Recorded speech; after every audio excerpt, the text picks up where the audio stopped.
biko munnem.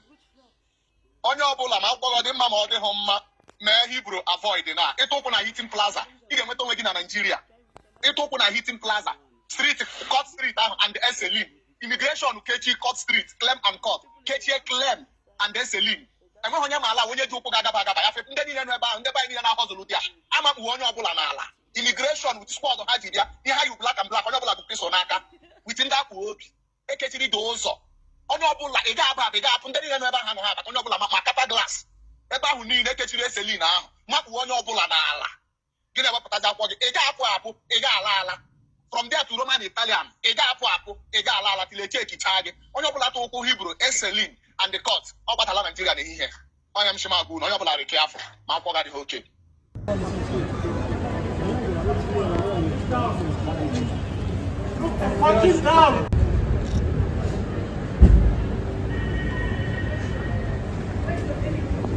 Get down on the floor, man.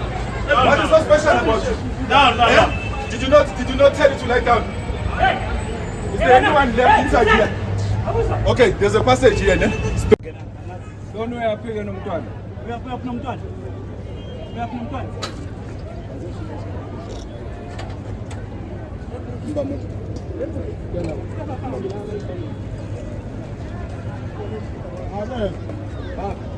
Kuna ye 3.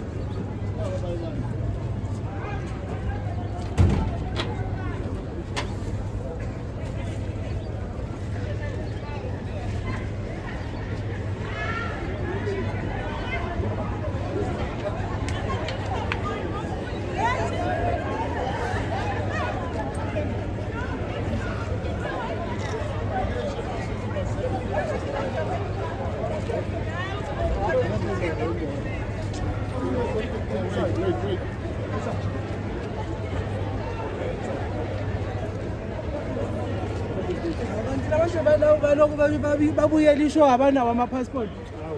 Yeah, that's true.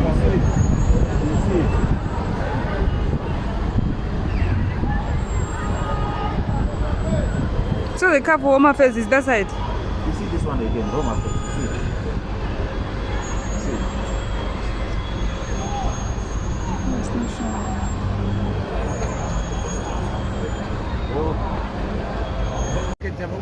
Lapha ziyakhala la. Lapha ziyakhala madoda wabona uclaim injiva zonke ezilele phansi kuyafiwa. Khosi lo claim. Lapha kula manager khona. Iyabona ukwenzakalani kodwa bomkhaya. Injiva zilele phansi la. Strata sonke. Lapha ziyakhala la. Hey come on John for it. Kwenzani operation? Hey! Alapha kwafiwa la.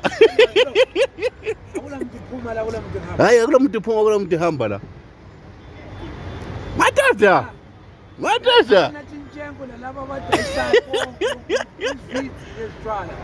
Dabana say baba baby something. Dabana say vusa pass me ba just. Guys, pretty hot, oh. Pretty hot like this. Everywhere in a fire. Fire. Anybody when they come outside, make you know how you take stand though. If you come outside, know how you take stand. Now God, I take beg you. Anybody when they come outside, know how you take stand. Pretty hot. Pretty in a fire. This is an outside breed for Pakistan shop. Here na fire. So ndị banyere n'anya na picture anụ ị na-anya n'elu ị ga-afụ na moto na-agba dị ya. Ebe awa moto na-agba bụ ka ngosi etu obodo a si ma mma. Ọ mụnwa ji aka m rekọdụ ọnya. Obodo ahụ amaka. Ị na-aga na ebe niile gba mma. Weda ya amaka, skin ada akrak, anwụ na-acha oyi na-atụ. Obodo amaka.